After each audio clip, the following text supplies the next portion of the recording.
Science की book के chapter 1 matter in our surrounding जो है उसका पार्ट 2, इससे पहले हम लोग पार्ट 1 देख चुके हैं, ठीक है। तो हम लोग का जो पार्ट 2 है उसमें हम लोग देखेंगे स्टेट्स ऑफ मैटर के बारे में। तो हम लोगों ने ऑब्जर्व किए हैं बहुत सारे स्टेट्स ऑफ मैटर होते हैं हमारे आसपास। तो मेनली कौन कौन से 3 स्टेट्स होते हैं जो हम लोग बचपन से पढ़ते आ रहे हैं, वो हैं 3 डिफरेंट स्टेट हमारे, सॉलिड, लिक्विड एंड गैस। तो सॉलिड हो गया, लिक्विड हो गया, गैस हो गया, ये 3 जो है स्टेट्स हैं मैटर के। अब हम लोग सबसे पहले सारी की सारी प्रॉपर्टीज़ देखेंगे इनकी सॉलिड स्टेट की। तो हमें जो एक्टिविटी है इसमें हमें बताया गया है कि हमें एक पेन लेना है, बुक लेनी है, एक सुई लेनी है नीडल, और एक हमें कोई सी भी लकड़ी लेनी है। उसको हम पेपर में आराम से उसकी बाउंड्रीज बना सकते हैं, छाप सकते हैं उसको। तो ये हम लोग कैसे कर पाते हैं, ठीक है। तो ये सारे के सारे जो एग्जाम्पल्स हैं ये किसके हैं, सॉलिड के हैं। इनकी क्या होती है सॉलिड्स की ना, हम लोग इसको छाप पा रहे हैं पेपर पे, और कंप्रेस भी नहीं होते हैं, दबते भी नहीं है, ये इनकी डेफिनेट शेप होती है क्योंकि तोड़ भी नहीं पाते हैं हम इसको। तो एग्जाम्पल ये सारे के सारे हैं सॉलिड्स के। सॉलिड्स की एक डेफिनेट शेप होती है, मतलब उसकी शेप चेंज नहीं होती सॉलिड की। मैक्सिमम सॉलिड्स की शेप नहीं होती है चेंज, अगर उसको खींचेंगे तोड़ देंगे तो हो सकती है ना। नॉर्मल कंडीशन में सॉलिड्स की शेप चेंज नहीं होती है, उनकी फिक्स बाउंड्री होती है। सपोज करिए ये एक पेन है, इसकी बाउंड्री फिक्स है ना, ये इसके कोने कोने जो है ये इसकी बाउंड्री है, इसकी वॉल्यूम भी फिक्स्ड है, ये इतना ही एरिया कवर करेगी, है ना। तो जो सॉलिड्स होते हैं उनकी डेफिनेट शेप होती है, डेफिनेट बाउंड्री होती है, और वॉल्यूम भी इनकी फिक्स्ड होती है। नेग्लिजिबल कंप्रेसिबिलिटी होती है। कंप्रेस होने का मतलब होता है दब जाना। आपके हाथ में भी अगर कोई बुक है, पेन है, आप उसको दबा के देखिए, नहीं दबता है, और बहुत तेज दबाएंगे तो शायद टूट जाएगा। तो कंप्रेसिबिलिटी, दबते भी कम है। और सॉलिड्स जो होते हैं ना उनकी टेंडेंसी होती है कि वो अपनी शेप को मेंटेन करें, ठीक है, to maintain their shape when the subject to outside force. जब मैं उसको दबा रही हूँ, आप अपने पेन को, पेंसिल को दबा रहे हैं, तो अपनी शेप फिर भी मेंटेन कर पा रहा है। और सॉलिड बहुत ज़्यादा मतलब ब्रेक हो जाएंगे अगर आप लोग उनकी बहुत ज़्यादा दबाएंगे, मगर उनकी शेप को चेंज करना काफ़ी डिफिकल्ट होता है, इसलिए हम बोलेंगे कि सॉलिड रिजिड होते हैं। तो सॉलिड की क्या क्या प्रॉपर्टीज़ हो गई, solids have definite shape, definite volume, definite boundary, negligible बहुत ही कम compressibility, and they are rigid, ठीक है। अब हम लोगों को वही एग्जाम्पल कंसिडर करने हैं कि रबर बैंड को आप खींचिए तो आप शेप चेंज कर देंगे, और जो शुगर है, सॉल्ट है, उनके अगर आप लोग डब्बे में भरेंगे तो पार्टिकल्स के बीच में स्पेस रह जाएगा। स्पॉन्ज होता है ना जो दब जाता है, ये सब किसके एग्जाम्पल है, सॉलिड के एग्जाम्पल है।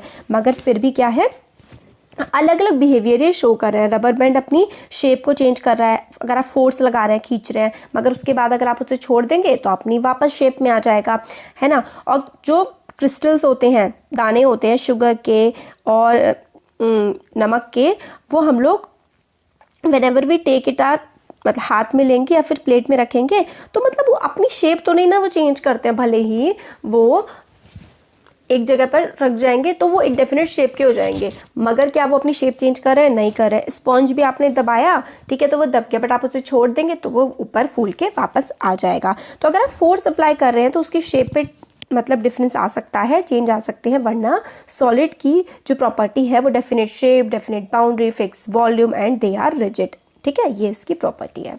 तो सॉलिड की 4-5 प्रॉपर्टीज़ है, ये आपको याद रखनी है। फिर आता है लिक्विड स्टेट। लिक्विड स्टेट का जो हमारी एक्टिविटी है इसमें हमें बताया गया है कि जो पानी है, दूध है, कोकोनट ऑयल है, ये सारा का सारा इनकी अपनी कोई शेप नहीं होती है।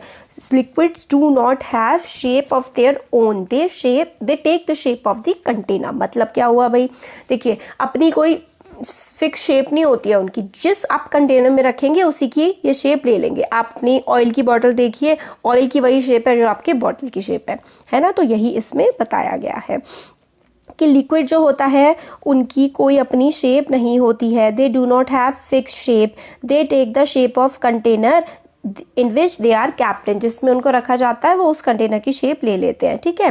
लिक्विड जो है फ्लो करते हैं और अपनी शेप को चेंज कर लेते हैं। तो लिक्विड रिजिड नहीं होते, और जो चीज़ रिजिड नहीं होती है, जो चीज़ ऐसे ही आराम से फ्लो कर सकती है, जो चीज़ तैर सकती है आराम से, उसको हम लोग फ्लूइड बोलते हैं, ठीक है। तो लिक्विड और जो गैस होते हैं ना, दोनों के दोनों फ्लूइड होते हैं। तो एक्टिविटीज़ हमने देखी थी, इससे हम लोग को पता लगा कि जो सॉलिड्स और लिक्विड होते हैं, मतलब इससे पहले एक्टिविटी 1 और 4 लास्ट वीडियो में हमने देखी थी कि वही डिफ्यूजन का था कि एक दूसरे में मिक्स हो जाते हैं अलग अलग। जैसे कि सॉलिड जो है, सॉलिड क्या है, नमक हो गया, चीनी हो गई, ये पानी लिक्विड है, इसमें आराम से मिल जाता है। तो हम लोगों ने देखा था कि सॉलिड और लिक्विड जो है वो एक दूसरे में डिफ्यूज़ हो जाते हैं, एक दूसरे में आराम से मिल जाते हैं, और गैसेस जो होती हैं एटमॉस्फेयर की वो भी आराम से डिफ्यूज़ हो जाती हैं। इसी वजह से तो जो समुद्र के जानवर हैं वो उसमें रह पाते हैं, क्योंकि जो ऑक्सीजन होती है, कार्बन डाइऑक्साइड होती है, वो आराम से पानी में घुल जाती है। ठीक है, सारे के सारे लिविंग क्रिएचर जो है उनको सर्वाइवल के लिए ऑक्सीजन की ज़रूरत है। तो एक्वेटिक एनिमल्स, ये इंपॉर्टेंट है, आपसे पूछ सकते हैं कि जो एक्वेटिक एनिमल्स हैं वो पानी में रहते हैं तो वो जिंदा कैसे रह पाते हैं, ऑक्सीजन की डिमांड कैसे अपनी पूरी करते हैं। तो उनकी जो ऑक्सीजन है वो पानी में घुल जाती है। तो aquatic animals can breathe under water due to presence of dissolve oxygen in water. Aquatic animals पानी में सांस ले पाते हैं क्योंकि ऑक्सीजन पानी में घुली हुई होती है। इससे हम कंक्लूड करते हैं कि सॉलिड, लिक्विड और गैस जो है वो एक लिक्विड में डिफ्यूज हो सकती है। मतलब जो है सॉलिड भी लिक्विड में मिल जाता है और गैस भी लिक्विड में मिल जाती है, जैसे कि ऑक्सीजन, कार्बन डाइऑक्साइड पानी में घुल जाता है। अब हमें रेट ऑफ डिफ्यूजन के बारे में बताया गया है। जो डिफ्यूजन का रेट होता है लिक्विड का वो हायर होता है सॉलिड से। मतलब जो डिफ्यूजन होता है ना किसमें, लिक्विड में, वो ज़्यादा होता है डिफ्यूजन इन सॉलिड से। मतलब क्या है कि सॉलिड एक दूसरे में आराम से इतनी अच्छे से नहीं मिल पाएंगे, और लिक्विड या फिर कोई भी चीज़ लिक्विड में बहुत ही अच्छे से डिफ्यूज़ हो जाएगी, अच्छे से घुल जाएगी। और इसका रीज़न क्या है, इसका रीज़न ये है कि जो लिक्विड स्टेट होती है ना उसके जो पार्टिकल्स होते हैं वो काफ़ी दूर होते हैं और काफ़ी वो मूव कर रहे होते हैं, फ्रीली मूव कर रहे होते हैं लिक्विड के पार्टिकल्स, और पार्टिकल्स दूर होते हैं। कोई भी चीज़ डिफ्यूज़ होने के लिए अगर आप लोगों को सॉलिड में भी कोई चीज़ घोलनी है ना तो उसके बीच में क्या होना चाहिए, पार्टिकल्स के बीच में स्पेस होना चाहिए। लिक्विड के पार्टिकल्स के बीच में ज़्यादा स्पेस होता है और वो लिक्विड के पार्टिकल्स फ्रीली मूव भी करते हैं, इसलिए जो है कोई भी चीज़ लिक्विड में आसानी से घुल जाती है। ठीक हो गया। फिर अब हम देखते हैं गैशियस स्टेट। गैशियस स्टेट क्या होती है, जो हमारी हवा है ये गैशियस स्टेट है। क्या आपने कभी देखा है कि जो एक बलून वाला होता है वो मतलब किस तरीके से एक गैस सिलेंडर से कितने सारे बलून्स को वो फिल कर देता है। एक्टिविटी में बताया गया सिरिंज लेनी है, जो वो होता है ना आपका इंजेक्शन, वो लेना है। एक इंजेक्शन में आप लोगों को एक साइड से रबर लगा देनी है और उसमें क्या करना है, उसकी जो पिस्टन होती है, ऊपर वाला जो पार्ट होता है वो पिस्टन होता है, उसको दबाना है। एक में आपको हवा भरनी है, ठीक है, हवा को एक आपको लेना है, उसमें आपको पानी भर देना है। एक इंजेक्शन लेना है, उसमें आपको क्या भर देनी है, चौक भर देनी है। तो आप जब उस पर प्रेशर डालेंगे, पिस्टन से दबाएंगे, तो कौन सबसे जल्दी दबेगा, सबसे जल्दी जिसमें गैस होगी वो सबसे जल्दी दब जाएगा। तो इससे हम लोग को क्या समझ में आता है, इससे हम लोग को ये समझ में आता है कि गैसेस जो है वो हाईली कंप्रेसिबल होती हैं। मतलब आप उसको आराम से दबा सकते हैं। कंप्रेस करने का मतलब होता है दबाना, ठीक है। तो गैसेस जो हैं वो हाईली कंप्रेसिबल होते हैं, आप उनको आराम से दबा देते हैं। किसके कंपैरिजन में, सॉलिड्स और लिक्विड में। तो सबसे ज़्यादा कंप्रेसिबल क्या हुआ, सबसे ज़्यादा कंप्रेसिबल होती हैं गैसेस, उसके बाद लिक्विड और उसके बाद सॉलिड। तो गैसेस आर मोस्ट कंप्रेसिबल, आप आराम से उनको दबा सकते हैं, ठीक है। तो एग्जांपल इसके आप, जैसे कि आपके जो घरों में सिलेंडर आते हैं ना, एलपीजी सिलेंडर, इसके अंदर जो गैस होती है ना उसको दबा करके, कंप्रेस करके भरा जाता है। और जो ऑक्सीजन सप्लाई सिलेंडर होते हैं ना हॉस्पिटल्स में, उसमें भी सीएनजी मतलब दबा के भरा जाता है गैस को, ठीक है। और इसकी हाई कंप्रेसिबिलिटी की वजह से काफ़ी ज़्यादा गैस जो है एक छोटे से सिलेंडर में हम लोग डाल सकते हैं और ट्रांसफ़र कर सकते हैं। तो gases are highly compressible and they can be fixed into a small space. आप एक छोटी सी जगह पर भी काफ़ी ज़्यादा गैस को कंप्रेस करके रख सकते हैं। तो यही है कि आपको किचन में जैसे कि खाना बन रहा है, बिना किचन में जाए आप लोग को पता लग जाता है कि क्या चीज़ पक रही है, आपकी नोस्ट्रल्स तक वो चीज़ पहुंच जाती है। ये कैसे पहुंचती है, इसको हम अरोमा बोलते हैं। खुशबू जो होती है फूड की वो एयर के पार्टिकल्स के साथ मिक्स होती है और आपकी नाक तक पहुंच जाती है। और जो हॉट फूड होता है ना, जो गर्म खाना होता है, उसकी जो खुशबू होती है उसका एरोमा हम तक बहुत जल्दी पहुंच जाता है। और इसके compare this with the rate of diffusion of solids and liquids. Solids और लिक्विड में जो डिफ्यूजन होता है और जो गैसेस में डिफ्यूजन होता है वो क्या, तो डिफ्यूजन भी सबसे ज़्यादा हमारा गैसेस में होता है, उसके बाद हमारा उसके बाद हमारा लिक्विड में, और सबसे कम डिफ्यूजन हमारा होता है सॉलिड्स में, ठीक है। तो due to high speed of particles and large space between them, gases show the property of diffusing very fast into other gases. क्योंकि जो गैस में पार्टिकल्स होते हैं वो बहुत ही दूर होते हैं और वो काफ़ी तेज़ी से मूव भी कर रहे होते हैं, है ना। तो इसलिए जो डिफ्यूजन है वो सबसे ज़्यादा गैसेस में होता है।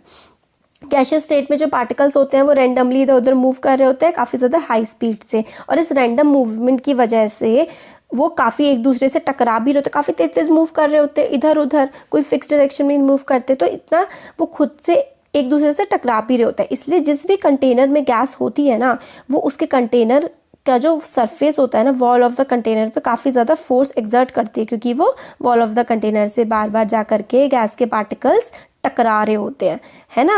The pressure exerted by gas is because of this force exerted by gas particles per unit area on the wall of container. तो gases exerts pressure, gases pressure कैसे एक्सर्ट करती है, क्योंकि इसके जो पार्टिकल्स होते हैं ना वो काफ़ी ज़्यादा इधर उधर भाग रहे होते हैं, इधर उधर मूव कर रहे होते हैं। इसकी वजह से जो वॉल होती है, जिस कंटेनर में गैस होती है, उस कंटेनर की वॉल पर काफ़ी ज़्यादा प्रेशर क्रिएट कर रहे होते हैं। इसलिए जो सिलेंडर्स होते हैं वो मतलब काफ़ी ज़्यादा हार्ड मटीरियल के बने होते हैं, क्योंकि जो गैस होती है वो काफ़ी हाई प्रेशर पे होती है अंदर उस कंटेनर के, और वो एक दूसरे से मतलब पार्टिकल्स मूव कर रहे होते हैं, और इसलिए वो कंटेनर की जो वॉल होती है ना, कंटेनर जो होता है उसकी वॉल पर काफ़ी ज़्यादा प्रेशर क्रिएट कर रहे होते हैं, क्योंकि वो इधर उधर मूव कर रहे होते हैं। ठीक है, तो यही हमें बताया गया है। हमें इसमें याद जो रखना है कि सबसे ज़्यादा कंप्रेसिबल कौन होता है, सबसे ज़्यादा कंप्रेसिबल हमारी होती है गैसेस।